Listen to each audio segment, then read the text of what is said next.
ভারতীয় মার্কেট নিচে যেতে শুরু করেছে এবং এটি এখান থেকে আরও 20% নিচে যেতে পারে, এমনই মন্তব্য করেছেন মার্ক ফেবার। ইনি আসলে একজন সুইস ইনভেস্টর এবং এখন থাইল্যান্ডে থাকেন বা থাইল্যান্ডে অবস্থান করেন। তো ইনি এই মন্তব্য করেছেন এবং এই মন্তব্যটা সঠিক কিনা বা সত্যিকারেরই ভারতবর্ষের মার্কেট কি এত দূর পর্যন্ত নিচে যেতে পারে বা আরও নিচে যেতে পারে বা এখান থেকে উদ্ধার হতে পারে, এই বিষয় নিয়ে আমরা আলোচনা করব। এর আগে একটি ভিডিওতে আমি বলেছিলাম, দিন তিনেক আগে তিনি করেছেন এবং আমরা বলেছিলাম যে এই বিষয় নিয়ে ভবিষ্যতে আমি আলোচনা করব। তো যেহেতু এখন সময় রয়েছে, সুতরাং আমরা আলোচনা করব এই বিষয়টাতে যে ইন্ডিয়ান মার্কেট ঠিক কোন জায়গাতে দাঁড়িয়ে রয়েছে। যদি আমাদেরকে এখান থেকে নিচে যাওয়ার কথা ভাবতে হয়, তাহলে কিভাবে ভাবতে হবে, কোন সেই লেভেল, যে লেভেলগুলোর নিচে গেলে একটার পর একটা নিচের দিকে আমরা ভাববো, বা কোন সেই লেভেল অর্থাৎ সাপোর্ট এবং রেজিস্ট্যান্স বা গুরুত্বপূর্ণ লেভেলগুলোকে আমরা বিভিন্ন আঙ্গিকে বোঝার চেষ্টা করব। তো আপনারা যারা নিফটিকে ওপরে ট্রেড করেন বা লম্বা সময়ের জন্য ট্রেড করেন বা ইনভেস্ট করেন, তাদের জন্য ভিডিওটা গুরুত্বপূর্ণ হতে চলেছে এবং আমরা বোঝার চেষ্টা করব যে সেটি কতখানি সত্য। দেখুন, একদম চোখ বন্ধ করে আপনি বলতে পারবেন না যে এত দূর নিচে যাবে, বা চোখ বন্ধ করে বলে দিতে পারবেন না যে উপরে যাবে। তো আমরা বিচার করার চেষ্টা করব। আমি সুররঞ্জন গঙ্গোপাধ্যায় আপনাদের সবাইকে স্বাগত জানাচ্ছি। চলুন ভিডিওটা শুরু করি এবং বোঝার চেষ্টা করি যে নিফটির সত্যিকারের অবস্থান কী রকম বা ভারতীয় মার্কেটের অবস্থান কেমন। তো তার আগে আমাদেরকে অবশ্যই একটা ডিসক্লেমার আপনাদেরকে দিয়ে রাখতে হবে যে আমি সেবি রেজিস্টার্ড অ্যানালিস্ট নই, আমি নিজের মতো করে অ্যানালিসিস করছি। আমার এখানে যে আলোচনাটা করছি সেটি কয়েকটা ইন্ডিকেটর, আমার নিজস্ব ইন্ডিকেটরের সাপেক্ষে, আপনাকে কোনো রকম কোনো কনফার্মেশন দিচ্ছি না বা বাই সেল রেকমেন্ডেশনও আমি দিচ্ছি না। তো চলুন ভিডিওটা শুরু করি। যদি মন দিয়ে দেখেন যে বক্তব্যটা, আমরা কি জিনিসটা আলোচনা করতে চলেছি, আমরা আলোচনা করতে চলেছি যে ইন্ডিয়ান মার্কেট, যেটাকে আমরা ধরে নিচ্ছি বা ধরছি, কেন এটা উচিত ধরা, সেটা হচ্ছে নিফটি, তার প্রতীক বহন করে বা তার পরিচয় বহন করে যে নিফটি নামলে পরে নিফটির সাপেক্ষে আমরা ইন্ডিয়ান মার্কেটের গল্পটা বিচার করার চেষ্টা করছি। তো নিফটি এখান থেকে 20% নিচে যাবে। তখন মোটামুটি মনে করুন 24,000 রয়েছে। তা 24,000-এর 20% মানে মোটামুটিভাবে 4800 পয়েন্ট আপনি ধরতে পারেন। তাহলে এখান থেকে 4800 পয়েন্ট হলে পরে আপনি ধরে নিতে পারছেন যে 19,200, মানে 19,000-এর লেভেল মোটামুটিভাবে আপনি টার্গেট করতে পারেন যে 19,000 পর্যন্ত কি মার্কেট যেতে পারে নিচে আরও, না কি ওপরের দিকে যেতে পারে, বা গেলে আর কোথায় সাপোর্ট এবং রেজিস্ট্যান্স ইত্যাদি ইত্যাদি রয়েছে। তো চলুন এক এক করে বোঝার চেষ্টা করি। যদি আমরা 20% নিচের গল্প বিচার করার চেষ্টা করি বা এত দূর নিচে যেতে পারে কিনা বিচার করি, তো তার জন্য আমরা কিন্তু ডেলি টাইম ফ্রেম নিয়ে আলোচনা করব না। প্রথমে এটাকে বোঝার চেষ্টা করুন, সেটা আমরা মিনিমাম যে ফ্রেম নিয়ে আলোচনা করব সেটা হচ্ছে মান্থলি টাইম ফ্রেমে আলোচনা করব, এবং পারলে পরে 3 মাসের বা অনেকে 6 মাসের ক্যান্ডেল দেখেও কিন্তু আলোচনা করতে পারেন। কিন্তু আপনাদের বোঝার সুবিধার জন্য, যেহেতু আপনারা অনেকেই এমন আছেন যে যারা 3 মাস বা 6 মাসের ক্যান্ডেল দেখে বিচার করেন না, তো সেই জন্য আমি সেই আলোচনায় যাচ্ছি না, সেটা করা উচিত। আমি পরে একবার দেখাবার চেষ্টা করব, আমরা মান্থলি টাইম ফ্রেমে আলোচনা করার চেষ্টা করব। তো চোখের সামনে মান্থলি টাইম ফ্রেম আমাদের সামনেই রয়েছে, আপনারা দেখছেন। এটা দেখে আপনি কি বুঝছেন? এখন কোনো কিছু আমি ব্যবহার করছি না, এটাকে দেখে আপনি কি বুঝছেন? এটাকে দেখে আপনি এইটুকু অনুভব করার চেষ্টা করছেন যে দেখুন, এই জায়গাটাতে একটা রেজিস্ট্যান্স আছে, যেটি সর্বকালীন টপ গেছিল, সেই জায়গায় একটা রেজিস্ট্যান্স আছে, আর নিচের দিকে একটি এই জায়গাটাতে সাপোর্ট নিয়েছে এবং সেটিকে যদি আমরা বাড়াই তাহলে আমাদের দেখব যে একটা সাপোর্ট এরিয়াতে রয়েছে। তাহলে ক্লিয়ার কাট মার্কেট এর মধ্যে রয়েছে। এখন সে কি যদি তাকে আরও নিচের দিকে যেতে হয়, 19,000-এর দিকে যেতে হয়, তাহলে এই লেভেলটিকে অবশ্যই ব্রেক করতে হবে, এবং সেক্ষেত্রে আমরা বলতে পারি যে এখানে একটি এম প্যাটার্নের মতো তৈরি হয়েছে এবং সেই এম প্যাটার্নটাকে ব্রেক করে ও নিচের দিকে যাওয়ার চেষ্টা করছে। তো প্রথমেই আমরা যার সাপেক্ষে বিচার করব সেটি হচ্ছে প্যাটার্নের সাপেক্ষে বিচার করব। সেখানে কোনো নির্দিষ্ট প্যাটার্ন তৈরি হয়েছে কিনা, কোনো বিয়ারিশ প্যাটার্ন তৈরি হয়েছে কিনা সেটা বোঝার চেষ্টা করব। আপনারা চোখের সামনেই দেখতে পাচ্ছেন, যদি আমি দেখাই, সেটি হচ্ছে যে দেখুন এখানে একটা এম প্যাটার্ন তৈরি হয়েছে এবং এটি একটি রেঞ্জের মধ্যে আবদ্ধ রয়েছে। এখানে ডবল টপ তৈরি হয়েছে, এটির সাপেক্ষে এটি বিচার করতে পারেন, বা এখানেও দুটো তৈরি হয়েছে যেটা কিন্তু নিচের দিকে আসতে পারে। যদি নিচের দিকে আসতে থাকে তাহলে এই সেই জায়গা যেখানে এসে সে পরবর্তীকালে একটা সাপোর্ট নিতে পারে। এই লেভেলটা কত লেভেল?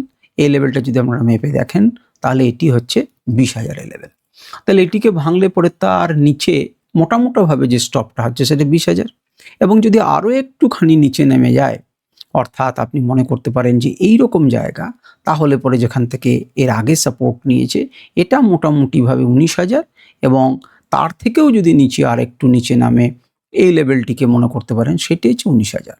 অর্থাৎ উপরের দিকে যখন যাচ্ছিল এখানে ধাক্কা খেয়েছে এবং সে উপরের দিকে গিয়ে আবার এখানে রিটেস্ট করে একটা র্যালি শুরু করেছে।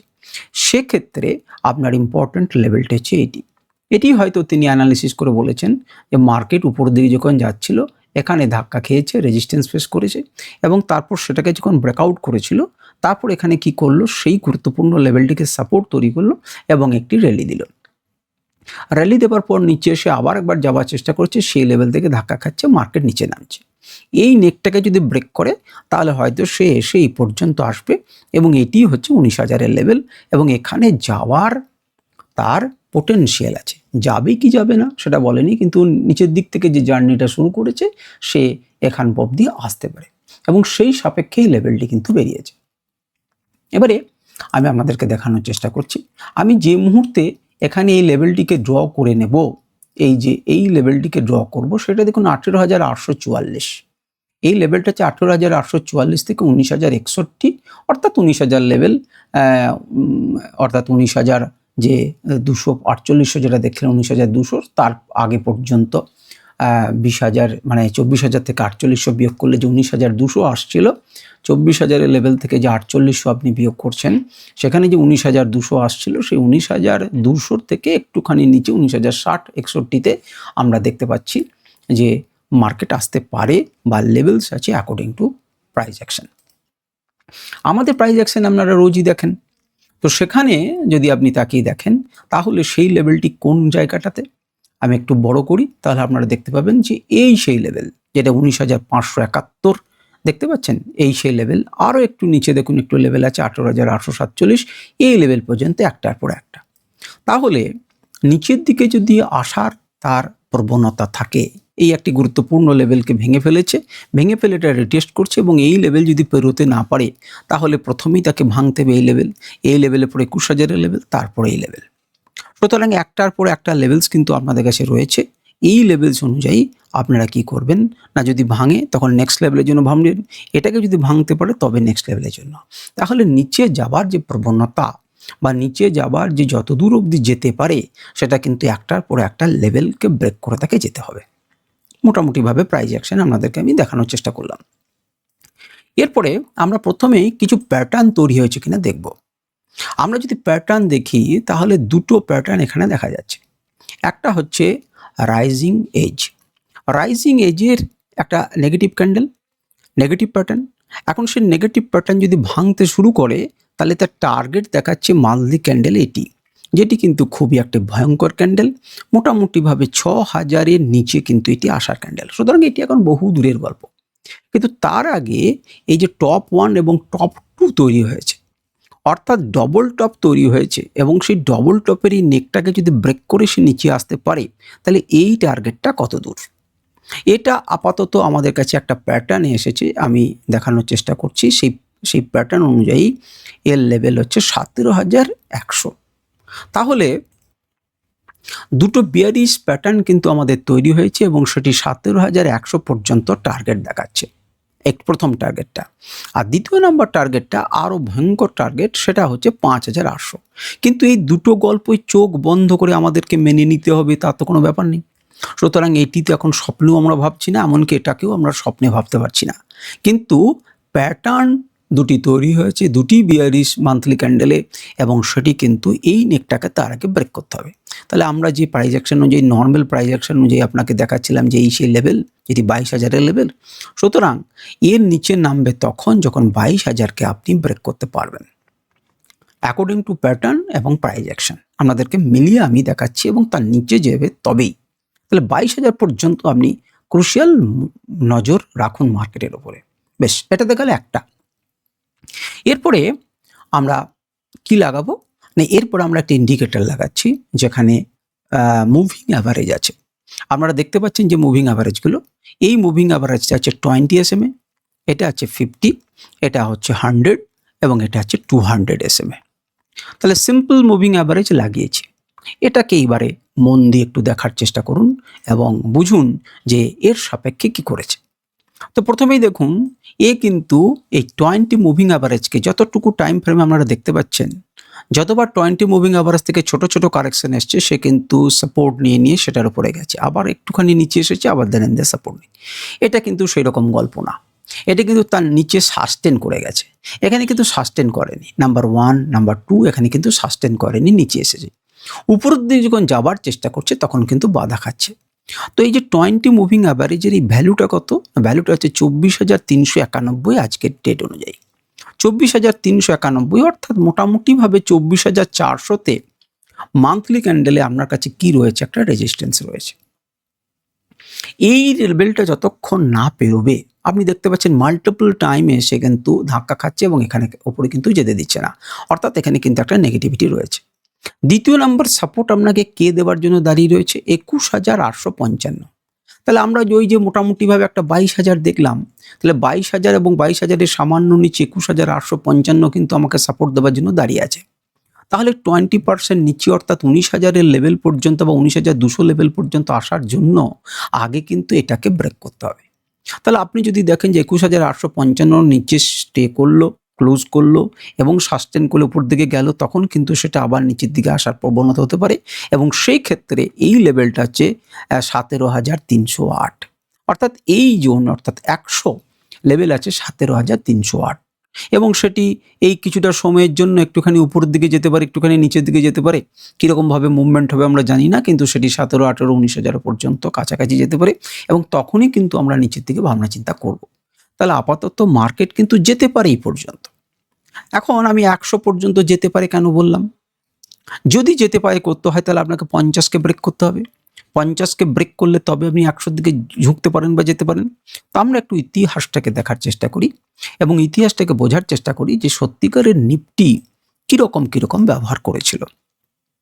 তাকিয়ে দেখতে পাচ্ছেন এটি হচ্ছে করোনার সময়। করোনার সময় যখন 20কে ভেঙেছিল, থ্রু করেছিল 50-এর ওপর, তখন কে সাপোর্ট দিয়েছিল আমাকে? 100, এবং 100 থেকে দ্রুত গতিতে ফেলার চেষ্টা করেছে।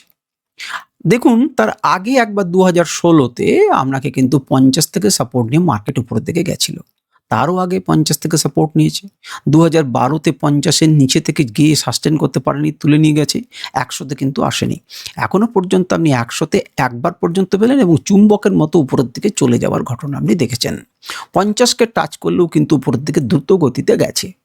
এবারে তাকিয়ে দেখুন, এরও আগে আমি জানি না আপনারা যতজন শুনছেন তারা 2008 বা 9 দেখেছিলেন কিনা। সেই 2008-9 দেখুন 100 পর্যন্ত এসেছিল এবং সেখান থেকে মার্কেট ঘুরে গেছে। তাহলে মোটামুটিভাবে 2008 বা 2000 আরও যদি 2003 পর্যন্ত যায়, তখন তো কাছাকাছি ছিল 100 থেকে, তারা সাপোর্ট নিয়ে গেছে। তো মোটামুটিভাবে 100-র নিচে খুব বেশি দিন কিন্তু তারা কেউ থাকেনি। সুতরাং 100-তে যদি মার্কেট কোনো সময় আপনি পান, তাহলে সেটা আপনার সৌভাগ্যের বিষয় এবং সেখান থেকে আপনার এনজয় করা উচিত। এবারে তাকিয়ে দেখুন যে এই একটার পর একটা ভাঙলে পরে কিন্তু 100 পর্যন্ত আসতে পারে। তাহলে আপাতত দুটো উদাহরণ আমরা পাচ্ছি যেখানে কিন্তু 100 এসেছে এবং 50 পর্যন্ত বা 50-এর সামান্য নিচে 2-3 বার এসেছে এবং সেখান থেকে সাপোর্ট নিয়েছে। যতবারই এই সমস্ত ঘটনা ঘটেছে ততবারই কিন্তু তারা কি ছিল, তাদের মধ্যে গ্যাপটা খুব ছোট ছোট ছিল। যখনই গ্যাপ নিচে নেমে ক্লোজ করেছে তখনই কিন্তু এর কাছ অবধি আসেনি। সুতরাং এই পর্যন্ত অর্থাৎ 21,855 পর্যন্ত কিন্তু আসার একটা প্রবণতা থেকে যাচ্ছে, কারণ এটা কিন্তু এখনো টাচ করেনি। যদি এটার উপরে ক্লোজ না করে এবং ধীরে ধীরে নামতে থাকে, তাহলে এখানে টাচ করার তার প্রবণতাটা থাকবে এবং একেও যদি ভাঙে তবেই কিন্তু 100-তে, এবং 100 তখন একটা ম্যাজিক্যাল বা ম্যাগনেট এরিয়াতে পরিণত হবে, যেখান থেকে মার্কেট কিন্তু একটা দারুণ র্যালি দিতে পারে। সুতরাং এখানে যে এম প্যাটার্নটা তৈরি হয়েছে, তার জন্য উনি ভেবেছেন যে নেকটা যদি ব্রেক করে যায় এবং সেক্ষেত্রে তারপরে যদি আমাদের 50 সাপোর্ট না দিতে পারে, তবেই কিন্তু আমাদের তিনি যা বলেছেন, মার্কফেভার যে কথাটা বলেছেন যে 20% নিচে যাওয়ার ক্ষমতা রাখে, তখনই কিন্তু একমাত্র ক্ষমতা রাখবে। অ্যাকর্ডিং টু ইন্ডিকেটর আপনারা তাকিয়ে দেখলেন। এবারে চলুন দুটো জিনিসের সাপেক্ষে আপনাকে দেখালাম। বিয়ার স্টোন একটা তৈরি হয়েছে, কিন্তু সেটাকে হতে গেলে প্রথম কাকে ব্রেক করতে হবে? নেকটিকে ব্রেক করতে হবে। তাহলে নেকের লেভেলটিকে তাকিয়ে রাখুন এবং কখন ব্রেক করছে দেখুন। এরপর আপনাকে 50 একটা সাপোর্ট দেবে। 50 SMA যদি ভেঙে যায়, তখন আপনি চিন্তা করবেন যে ওর কথা হয়তো সত্যি হতে পারে। এবারে আমি এক এক করে আপনাদেরকে একটা জিনিস দেখাচ্ছি, একটু বড় করি এবং দেখানোর চেষ্টা করি যে আমার ইন্ডিকেটর কি বলছে। আমার ইন্ডিকেটরে আপনাদেরকে দুটো ইন্ডিকেটরকে আমি দেখাবো, একটি সিগন্যাল ইন্ডিকেটর দেখাবো যে সে কি বলছে। তো সে অনেক দিন আগে 25 সালের প্রথমেই কিন্তু শর্ট লেভেল জেনারেট করেছিল এই লেভেলের নিচে। কত লেভেলের নিচে? তো সেই ইন্ডিকেটর প্রেডিক্ট করেছিল যে 23,390, তার আগে এখান থেকে করতে পারেন, কিন্তু 23,390 নিচে যদি ক্লোজ করে তাহলে কিন্তু মার্কেট তার পরের লেভেল পর্যন্ত আসবে এবং এসেছে। যখন শর্ট সিগন্যাল জেনারেট হওয়ার পরে টার্গেট নাম্বার 1 এবং টার্গেট নাম্বার 2 কিন্তু সে ফুলফিল করেছে এবং 12,063 নিচে একটাও ক্লোজ করেনি। ক্লোজ করলে তবে তো তার নিচের লেভেলে আসবেন, তার নিচে কিন্তু ক্লোজ করেনি। আবার দ্বিতীয়বার যখন সুযোগ এলো তখনও কিন্তু সে 1 এবং 2 এর মাঝে যে জোনটা আছে সেই জোন পর্যন্ত এসে সেখান থেকে সাপোর্ট নিয়ে গেছে, কিন্তু এখনও পর্যন্ত এ কিন্তু লং সিগন্যাল জেনারেট করেনি। অর্থাৎ ভারতীয় মার্কেট যে লং সে কথা কিন্তু সে বলেনি, সে শর্ট সিগন্যালে কিন্তু জেনারেট করেছে এবং যতবার উপর দিকে গেছে রেজিস্ট্যান্স 2 রেজিস্ট্যান্স 3 থেকে ধাক্কা খেয়ে মার্কেট আবার নিচের দিকে এসেছে। তাহলে শর্ট সিগন্যালের নিচে যদি আবার ক্লোজ করে তাহলে টার্গেট 1 টার্গেট 2 এবং 22,063 যদি ব্রেক করে দেয় এবং ক্লোজ করে তাহলে কিন্তু তখন আপনি 22,000-এর দিকে যেতে পারেন। 22,000 থেকে 20,600 থেকে 20,333 এই পর্যন্ত লেভেল পর্যন্ত কিন্তু আপনি তবেই আশা করতে পারেন।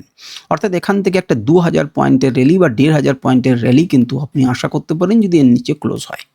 তাহলে মার্কেট যদি নিচে যেতে হয় তাহলে এর নিচে ক্লোজ করলে তবেই কিন্তু আপনি ভাববেন মার্কেট যাবে, আর এর নিচে যদি ক্লোজ করে তবেই এই লেভেলের জন্য আপনি যাবেন। সুতরাং যারা লেভেলগুলোকে নোট করছেন তারা নোট করে রাখুন, আপনাদের অবশ্যই কাজে দেবে। এবং সে 25 সাল থেকে একবারই জেনারেট হয়েছে এবং তার লেভেল অনুযায়ী কাজ করছে, আপনারা তাকিয়ে তাকিয়ে দেখতে পাচ্ছেন। এর উপরে কোনো বারের জন্য ক্লোজ হয়নি যে সে পরের লেভেলের জন্য যাবে, কিন্তু রেজিস্ট্যান্স এই পর্যন্ত সে পেতে পারে এবং তারপর যেতে পারে, যা খুশি হতে পারে। লং সিগন্যাল জেনারেট হওয়ার আলাদা কথা, এখানে লাস্ট মারপিট হওয়ার পর একটা লং সিগন্যাল জেনারেট হয়েছিল এবং সেটা র্যালি দিয়েছে এবং টার্গেট ফুলফিল হয়েছে। এখন সে কত দূর আসতে পারে দেখুন, এই ইন্ডিকেটর অনুযায়ী যদি একটার পর একটা লেভেল যায় তাহলে পুরো 5 এবং 6-7 লেভেল হচ্ছে খুব ভালো রিভার্সাল জোন, তার থেকে 5ও কিন্তু ভালো রিভার্সাল জোন। তাহলে মার্কেট যদি ভাঙতে ভাঙতে 5 অবধি আসে অর্থাৎ 18,933 আসে তাহলে কিন্তু এখান থেকে মার্কেট ঘোরার করা। যদি মার্কেট এই পর্যন্ত আসে সেখান থেকে কিন্তু মার্কেট ঘোরার কথা, এখান থেকে ঘোরার প্রবাবিলিটি বেশি। এখান থেকে কি ঘোরেনি? ঘুরেছে তো। এখান থেকে কি ঘুরতে পারে না? ঘুরতে পারে, কিন্তু এদের মধ্যে প্রবাবিলিটি বেশি। তাহলে আপনি তাকিয়ে দেখতে পাচ্ছেন যদি এক টানা নিচে নিচে আসতে পারে তাহলে ম্যাক্সিমাম কিন্তু 6-7কে যতক্ষণ না থ্রু পাস করছে ততক্ষণ পর্যন্ত আর আপনার গল্প নেই। অর্থাৎ মোটামুটিভাবে মার্কেট কিন্তু রিভার্স করার জায়গা আছে 18,933, অর্থাৎ 19,000ই ধরুন। 19,000 এবং তারও নিচে যদি আসে তাহলে 18,000-এর লেভেল পর্যন্ত কিন্তু যেখান থেকে মার্কেট কিন্তু কি করতে পারে, মার্কেট কিন্তু ঘুরে যেতে পারে। তো এই হচ্ছে মোটামুটিভাবে আমার কি না আমার ইন্ডিকেটরের বিভিন্ন লেভেল সমূহ। এরপরে আপনাকে আমি একটা লেভেলগুলো দেখলেন, এবারে তাকিয়ে দেখুন যে আমরা আর একটা ইন্ডিকেটর ব্যবহার করছি আনরাইভেলড। তো সেই লেভেল তার লেভেল অনুযায়ী বহু যুগ আগে আমাকে দেখিয়ে দিয়েছে যে আপনি 25,661-র নিচে কিন্তু মার্কেট শর্ট। সুতরাং 25,100-র আগে যখন মার্কেট নেমেছে যতবার এসেছে সে কিন্তু টার্গেট ফুলফিল করেছে। তো 25,661-র নিচে রিসেন্ট যে বার নামতে লাগলো তখন দেখুন একের বড় এক সে 8 নাম্বার টার্গেট পর্যন্ত এসেছে এবং আমি আপনাদেরকে বলেছিলাম যে এগুলোতে একদম থ্রু পাস হয়েছে। সুতরাং 6 কেউ সাপোর্ট দেয়নি, 8 থেকে মার্কেট ঘুরেছে এবং 8 থেকে ঘোরার পর সে উপরের দিকে কত দূর যাচ্ছে, 3-4 লেভেল তাকে ধাক্কা দিচ্ছে এবং সাপোর্ট দিচ্ছে 6-7 থেকে সাপোর্ট দিচ্ছে। আপনার কাছে আর লেভেলগুলো শর্ট সিগন্যাল না ব্রড সিগন্যাল জানার দরকার নেই, আপনার কাছে লেভেলস। তো সেই লেভেল যদি আপনি হিসেব করেন তাহলে এটি আপনার কাছে এই মুহূর্তে রেজিস্ট্যান্স লেভেল, যেটি 24,278 থেকে 24,428 পর্যন্ত, যেটি আজকের মানে বৃহস্পতিবার দিনও দেখলেন 264 না 270 পর্যন্ত কাছাকাছি গিয়ে ধাক্কা খেয়েছে, কারণ বড় টাইম ফ্রেমে এটি হচ্ছে রেজিস্ট্যান্স। তো সেখান থেকে ধাক্কা খেয়ে মার্কেট এসছে, নিচের দিক থেকে ভাঙছে না, সাপোর্ট নিচ্ছে কত না 23,163, 23,255, এইখান থেকে মার্কেট কিন্তু এই জায়গাটাতে দাঁড়িয়ে রয়েছে। এখন এটিকে যদি না ভাঙে অর্থাৎ 23,163 লেভেলকে যদি ব্রেক করে না নামে তাহলে 22,231-এর 8-এর দিকে আসবে না। সুতরাং স্যার 20% জার্নি করতে গেলে এই লেভেল এ লেভেল এইগুলো সাপোর্ট হিসেবে দাঁড়িয়ে থাকবে। 21,265 এই জায়গা কিন্তু অত্যন্ত গুরুত্বপূর্ণ লেভেল, যেখান থেকে মার্কেট কিন্তু ঘুরতে পারে। সুতরাং যে ইন্ডিকেটর আপনি মনে করবেন, আপনি দেখুন 11 নাম্বার লেভেল, সেটা হচ্ছে 20,185, 12 পর্যন্ত 19,161, তাহলে তার কথা অনুযায়ী যদি মানতি হয়, এইটার পরে আরও স্ট্রং প্রবাবল রিভার্সাল জোন হচ্ছে এই 13-14, সেটা হচ্ছে 18,000-এর কাছাকাছি একটা লেভেল, 18,138-38 লেভেল। সুতরাং এই লেভেল আপনাকে একটা সাপোর্ট দেবে, প্রত্যেকটা লেভেল আপনাকে ঘোরার জন্য রেডি করবে এবার। এবং যদি নিচের দিকে 12 লেভেল আসতে হয়, তাহলে এই লেভেলগুলোকে একের পর এক কী করতে হবে, আপনাকে ব্রেক করতে হবে।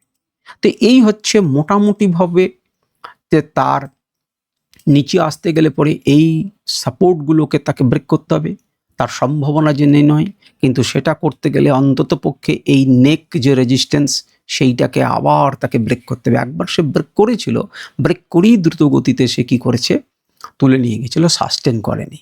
এবারে কিন্তু করতে গেলে তাকে কিন্তু এই লেভেলকে ব্রেক করতে হবে এবং এটাকে থ্রু পাস করতে হবে। যেখান থেকে আগে ডট টু ডট সাপোর্ট নিয়েছে, সেই লেভেলটাকে তাকে ব্রেক করতে হবে, তবে সে কিন্তু নিশ্চিন্ত হতে পারবে। তো দেখা যাক, এই যে 20% ডাউন করার আগে তাকে এই অঞ্চলগুলোকে পেরোতে হবে এবং এই অঞ্চলগুলোর মধ্য দিয়ে তাকে কিন্তু কি করতে হবে, যেতে হবে।